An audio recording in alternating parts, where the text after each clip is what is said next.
할렐루야. 오늘 성경 말씀 역대상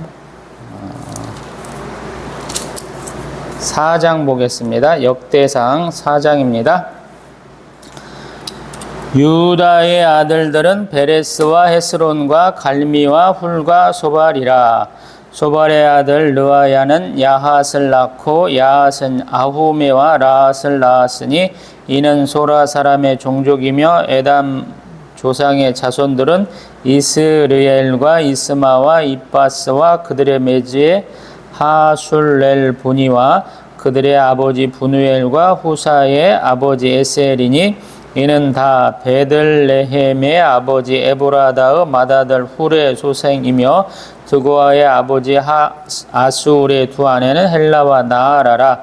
나아라는 그에게 아우삼과 헤벨과 데무니와 하스다리를 낳아주었으니 이는 나아라의 소생이요 헬라의 아들들은 세렉과 이소알과 에드난이며 고스는 아눕과 소베바와 하룸의 아들 아하헬 종족들을 낳았으며 야베스는 그의 형제보다 귀중한 자라. 그의 어머니가 이름하여 이르되 야베스라 하였으니 이는 내가 수고로이 낳았다 함이었더라. 야베스가 이스라엘 하나님께 아뢰어 이르되 주께서 내게 복을 주시려거든 나의 지역을 넓히시고 주의 손으로 나를 도우사 나로 환난을 벗어나 내게 근심이 없게 하옵소서 하였더니 하나님이 그가 구하는 것을 허락하셨더라.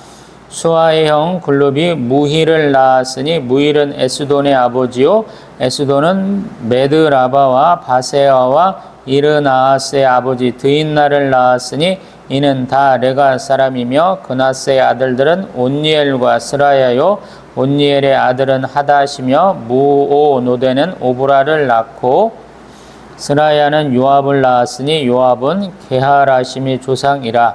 그들은 공장이었더라. 여분네 아들 갈렙의 자손은 이루와 엘라와 나암과 엘라의 자손과 그나스요 여할렐렐의 아들은 십과 시바와 디리아와 아사렐이요 에스라의 아들들은 예델과 메렛과 에벨과 얄론이며 메렛은 미리암과 삼메와 에스드모아의 조상 이스바를 낳았으니 이는 메렛이 아내로 맞은 바로의 딸 비디아의 아들들이며 또 그의 아내 여후디아는 그돌의 조상 게렛과 소고의 조상 헤벨과 사노의 조상 요구디엘을 낳았으며 나함의 누이인 호디아의 아내의 아들들은 가미 사람 그일라의 아버지와 마아가 사람 에스드모아며 시몬의 아들들은 암논과 린나와 베나난과 딜로니오 이시의 아들들은 소엣과 벤소엣이더라. 유다의 아들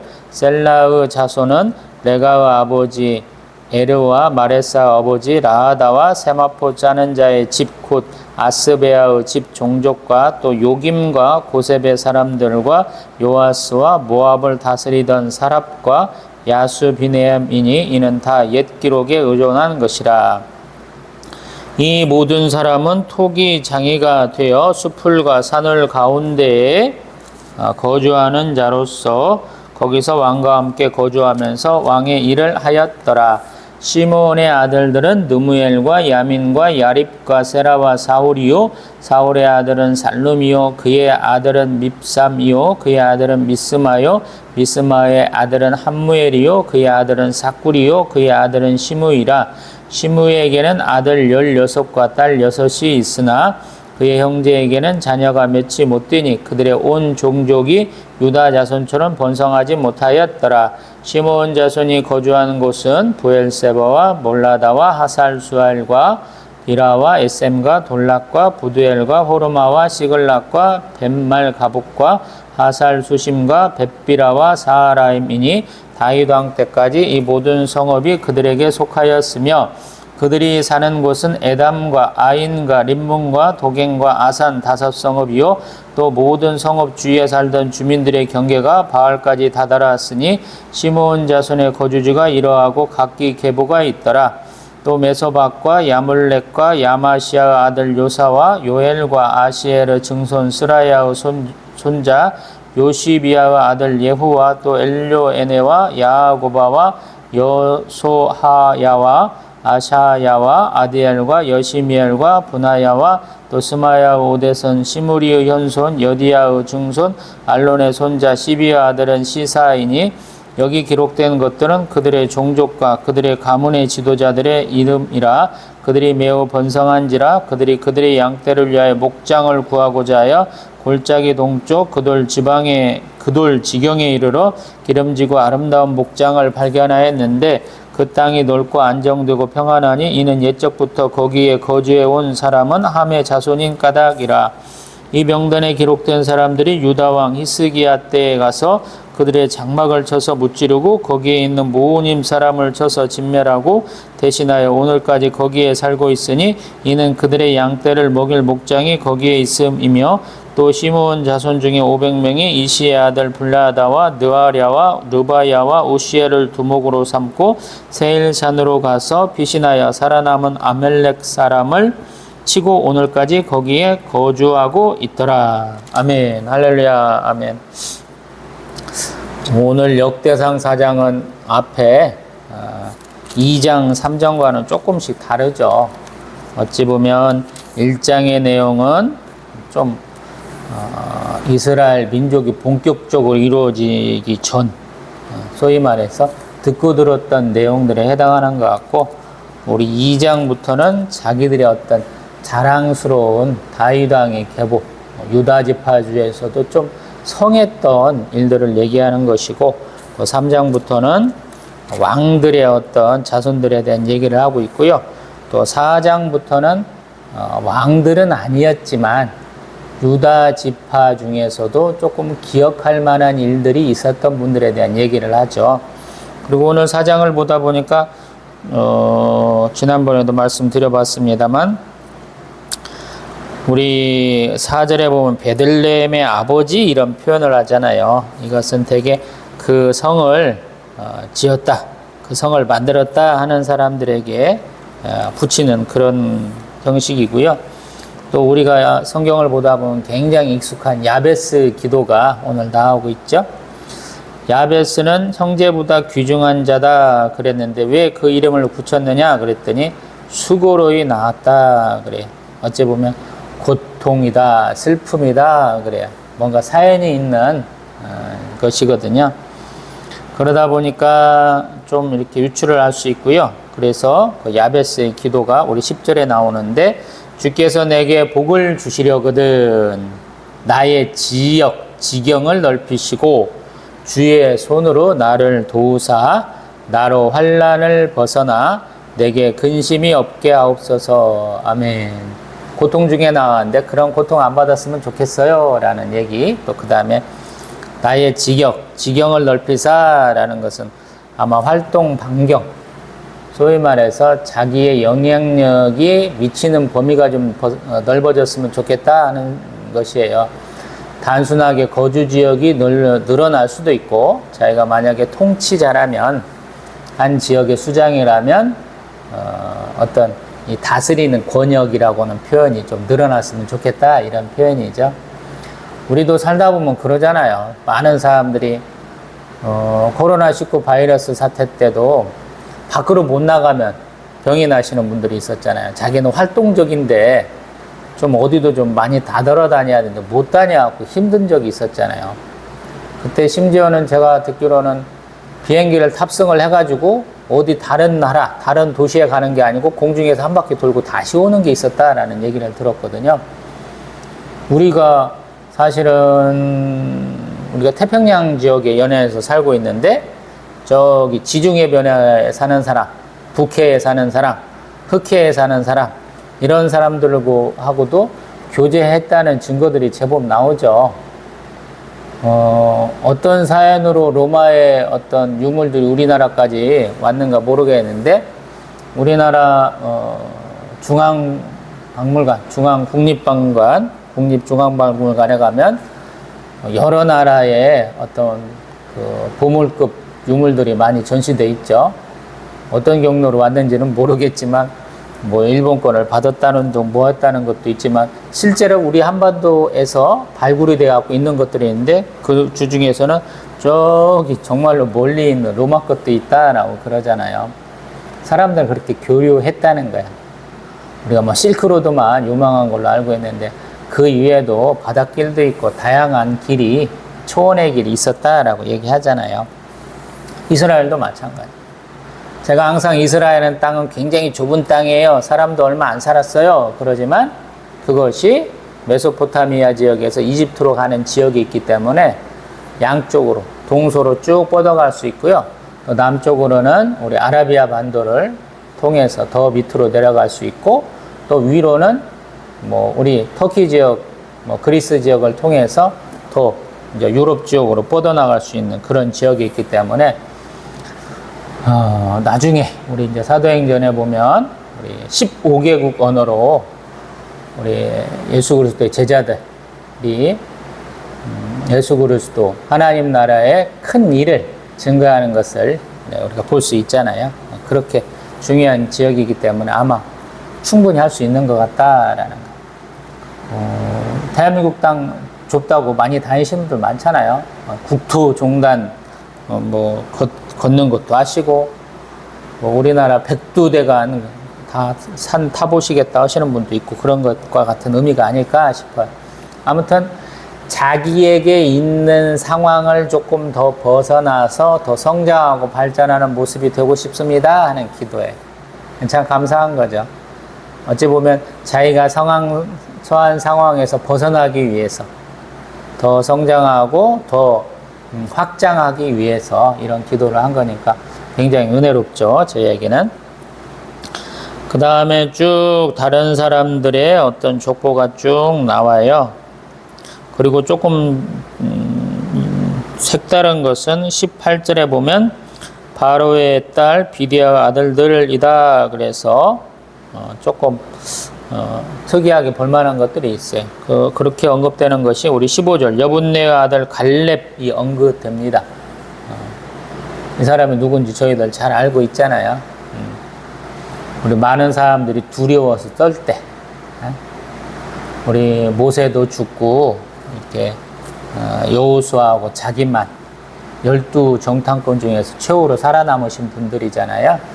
그래서 하나님 믿고 내가 헤브론 땅 한번 정복해 볼게요 라고 가는 것이잖아요. 이 당시 우리 골리앗과 같은 등치 큰 사람들 정탐꾼 열은 막 벌벌벌벌 떨던 안악 자손들이 아직도 생존해 있는 때인데 겁먹지 않고 나가서 정복하고 차지하겠습니다 라고 나가서 실제로 그렇게 한 거잖아요. 근데 대단하신 분들이죠. 이런 분들이. 그 다음에 이제 보다 보면 직업에 대한 부분들이 중간중간 나와요. 14절에 보면 공장이다 그러는데 이분은 장인들에 해당하는 것 같아요. 되게 이제 예수님도 목수라 그러시는데 이 목수에는 건축업자라는 말이 더 어울리는 것 같아요. 한 가지만 하는 게 아니고 돌도 다루고 나무도 다루고 뭐 금속도 다루시는 그런 분들을 총합해서 그 당시 목수라고 했다라고 얘기들 하는데 여기 공장도 그런 의미가 좀 있는 것이 아닌가 싶습니다. 그 다음에 우리 21절 가운데 보면은 우리 세마포 짠다라고 그래요. 세마포 짠다. 이 굉장히 고급이죠. 이 사람들의 일상적인 양털, 뭐 세마포 이런 것들이 있어야 옷들을 하니까 그런 것이고요. 또 그 다음에 우리 23절 보면 토기장이라고 그래요. 토기장이. 그 다음에 숲풀과 산울 가운데 거주하는 자 이렇게 하는데 우리 지역 이름을 그 땅의 어떤 환경을 통해서 이름 짓는 경우가 있거든요. 그래서 그 이름이 있으니까 그것이 지명이 아닐 거야 라고 해석하기도 하는데 사람들은 학자들은 이걸 또 정확하게 밝혀서 느다임, 그데라, 숲풀은 느다임이고 그데라는 산울인데 아마 이것도 지명에 해당하지 않는가 이렇게 얘기하거든요. 우리가 저기 산이야 그러는데 가보면 그 산에 이름이 있잖아요. 그런 것과 같은 것이거든요. 그 다음에 넘어가면 시므온 자손에 대한 얘기를 하고 있어요. 시므온은 우리 대표적으로 모세가 가나안 땅에 가면서 요단강 동편을 통해서 그 다음에 요단강 서편으로 들어가려고 그랬죠. 그때 자기의 어떤 거주지를 정한 사람들 있죠. 므낫세 반지파, 르우벤 지파, 갓 지파 정도는 자기들이 어떤 것을 먼저 정했고, 나머지 지파들이 요단강 서편으로 가면서 유다하고 에브라임과 므낫세 반지파는 좀 용기 백배해 가지고 자기의 어떤 지역들을 정했고, 나머지 지파들은 그거를 못 정했죠. 그러다 보니까 제비뽑기를 해야 되고 잘 뻗어나가지 못한 그런 부분들이 있는데, 시므온 지파 같은 경우는 유다 지파가 차지한 땅이 넓기 때문에 우리가 그 가운데 있겠어요 했던 지파잖아요.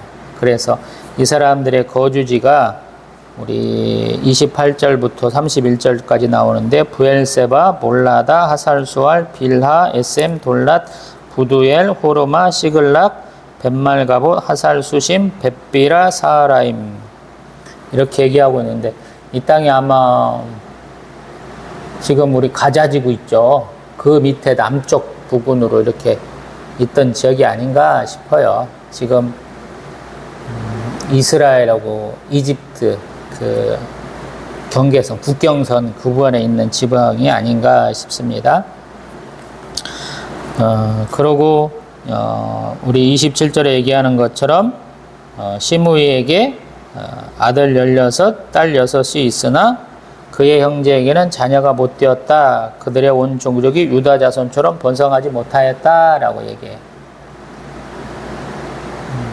아마 그 하나님의 말씀대로 이 가나안 땅 정복 전쟁에 동참하지 못한 다른 어떤 지파들하고 동일한 모습을 보이는 것이 아닌가 싶어요.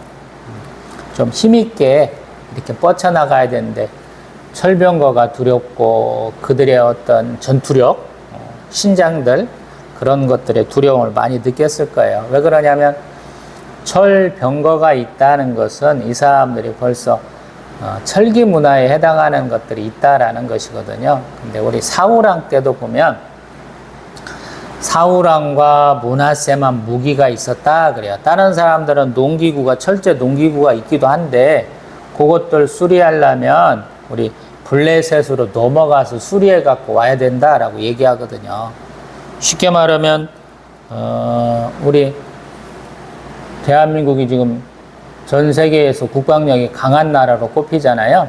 지금 러시아하고 우크라이나하고 서로 싸마는데 전쟁을 한 몇 년째 하고 있는데, 우리가 우크라이나 편을 들으면 안 된다고 러시아가 압박하고, 우크라이나 편을 왜 안 드냐고 전 세계 선진국들이 자꾸 우리를 압박해서 보니까 우리가 무기들을 주기도 하고 뭐 기차 장비들을 대놓기도 하는데, 그것 때문에 러시아는 우리 자꾸 협박하고 우크라이나 안 준다고 찡찡거리고 막 그러잖아요. 근데 우리나라의 국방력에 저기 다른 나라들이 와서 이렇게 찌부닥 하고 막 시비를 건다고 생각을 해보세요. 쉽지 않은 거죠. 대만도 뭐 자기들이 반도체 강국이다 그러면서 우리나라 뭐 GDP보다 조금 더 뭐 나오네 안 나오네 뭐 어쩌고 저쩌고 막 하잖아요. 근데 그런 나라가 우리나라한테 싸움 건다고 생각을 해보세요. 되겠는지. 그런 거랑 같은 거예요. 굉장히 약한 군사력으로서 무기도 변변치 않은 이스라엘 백성들이 더 강한 군대를 가진 자들하고 싸워서 이겨야 되는 거예요. 그래서 우리 다윗왕이 얘기한 것처럼 전쟁은 여호와께 속한 것이에요. 그래서 이긴 것이 하나님의 축복이에요. 하나님 말씀대로 따랐기 때문에 이긴 거예요. 쉽게 이기지 못하잖아요.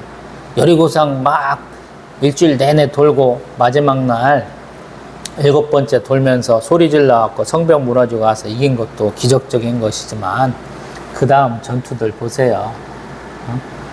하나님이 다 진멸하라 그랬는데 다 하나님 것이다 그랬는데, 이거는 내가 탐이 나니까 내 거야 라고 숨긴 사람이 있어갖고 우리 한 12,000명쯤 가면 되겠어요. 60만 3,550명, 뭐 1,700 얼마 이렇게 가서 이기겠어요 하는 게 아니고 우리 강 족족 중에서 한 1,000명만 데리고 가도 충분하겠어요. 근데 거기서 망하잖아요. 몇만 명 죽잖아요. 그거랑 똑같은 거거든요. 그래서 이렇게 얘기하는 거예요. 또 그러다 보니까 지금 역대상 4장 밑에는 조금 다른 사람들이 있어요. 기름지고 아름다운 목장을 발견했다. 그래서 그것을 또 정복하기도 했다라고 얘기를 해요. 우리 모님 사람은 어떤 에돔과 동쪽 변경 쪽에 있던 사람들인데 이때도 또 가서 정복하기도 했다라고 그러고, 또 어떤 사람들은 세일산으로 가서 아말렉 사람들 치고 거기다 거주했다라고 그래. 그러니까 앞에서 얘기할 때는 누가 누굴 낳았어 그러는데 점점 가면서 그 사람들이 한 업적까지도 같이 쓰기 시작한 거죠. 그래서 때로는 족보에도 보면 우리가 벼슬에 못 오르신 분들은 되게 학생 뭐 이렇게 돼 있고, 버슬에 없으신 분들은 그 버슬들, 또 나중에 또 사후에도 또 벼슬이 더 올라가시는 분들 있잖아요. 그런 분들 싹 적혀 있는 거랑 똑같거든요. 여기도 마찬가지. 우리 유대인들도 우리 조상들이 한 업적, 자손들인데 이게 직계가 아니고 좀 반계에 해당하는 사람들이 헌일까지도 싹 써넣어주는 거예요. 그래서 감사한 거죠. 유대인들은 정복하고 또 하나님의 말씀에 의해서 직업을 갖고 또 하나님 앞에 이렇게 기도했던 내용을 다 기록하고 있다라는 거예요. 되게 기도의 내용이 써 있으면 많은 사람들이 인정하는 것이고 또 하나님께 응답받았다 이렇게 되거든요. 그래서 아마 우리가 잘 알고 있는 야베스의 기도는 아마 하나님 응답하셨을 거예요. 그래서 기록된 거예요. 제 생각에는. 오늘도 이렇게 오늘 이 시간도 제가 새벽 예배 드리고 있습니다만은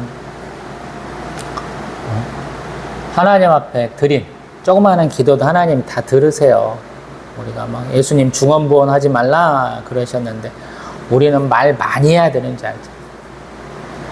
근데 하나님이 들으시는 기도는 말을 많이 하는 기도, 말을 적게 하는 기도, 논리정연한 기도, 정감 있는 기도, 또 막 목이 터져라 막 하는 통성기도, 이런 어떤 방법의 문제가 아니고요. 하나님이 기뻐하실 만한 기도, 마음에서 우러나는 성령 충만한 기도를 해야 된다라는 거예요. 그러기가 쉽지 않거든요. 그래서 예배 자주 드리시고 하나님 앞에 기도하는 습관을 들이시다 그래요. 나 직장 생활이라고 바빠요. 멀리 장거리 통근하고 있어요. 그러면 제가 운전하시면서 아니면 뭐 이동 중에 기도하시라고 많이 권해드리거든요. 집에서도 할 수 있거든요. 뭐 기도를 갖다가 막 작정하고 앉아서 막 몇 시간씩 해야지. 그런 분들은 기도의 은사가 굉장히 풍성하신 분이고 대부분은 그렇게 못합니다. 우리 초등학교, 중학교, 뭐 고등학교, 대학교 수업 시간이 약간씩 다르잖아요. 얼마 하고 쉬어야 된다. 얼마 하고 쉬어야 된다. 또 연장해서 2시간 연속도 가능하다. 뭐 이런 것들은 사람의 집중력 차이거든요. 처음에는 내 집중력이 뭐 1분, 2분밖에 안 돼요. 그럼 그렇게 하는 거. 근데 하다 보니까 조금 늘었어. 그럼 5분. 5분에서 조금 늘으니까 10분. 그럼 10분은. 아마 30분 많이 하시면 30분 정도 하시면 아마 평균 이상이지 않을까 저는 그 생각도 하거든요. 특별한 일이 없는 한 평상시 30분 기도하실 수 있으면 참 대단하신 분이에요. 그 기도 시간 늘리려고 찬송하시고 방언 배 나오시던가 하나 넣으시고 성경도 또 보시고 이런 분들이 있잖아요. 의도적으로 늘리는 것도 성령의 감동이라면 좋으신 거지만 하나님 앞에 이거 해주세요, 저거 해주세요, 저거 해주세요 막 아무거나 응답해도 좋아요 라고 백화점식 이렇게 늘어놓고 만물상처럼 늘어놓고 하지 마시고요. 하나님 영광을 노래하시고 예수님의 말씀 거친 것처럼 하나님 나라와 그의 의를 찾으면 되는 거예요. 먹을 거, 마실 거, 입을 거 다 조목조목 헛된 얘기 또 하고 또 하는 거 뭐 괜찮은 것입니다만 매일 반복하기는 그렇잖아요. 그래서 제가 항상 렉시오딤이나 영적 독서 얘기하면서 오늘 역대상 4장의 내용을 봤더니 이게 참 은혜롭습니다 라는 거. 하나님은 사는 곳도 뭐 이렇게 정할 수 있게 해주시고 또 그 땅에서 내가 무엇을 해야 될까? 직업은 사실은 소명, 사명과도 연관되니까요. 하나님이 그걸 허락하시고 또 나에게 땅을 이렇게 더 차지할 수 있도록 용기도 주시고 힘도 주시는 하나님이시잖아요. 그래서 성경을 보면서 이렇게 하나님이 오늘 어떤 말씀 주실까요? 라고 보는 거예요. 오늘은 은혜롭잖아요. 자녀를 주셨어요. 땅을 주셨어요. 직업을 주셨어요. 또 나의 기도가 응답됨을 가르쳐 주셨습니다. 라고 할 수 있는 것이죠. 할렐루야. 다음에 또 뵙겠습니다.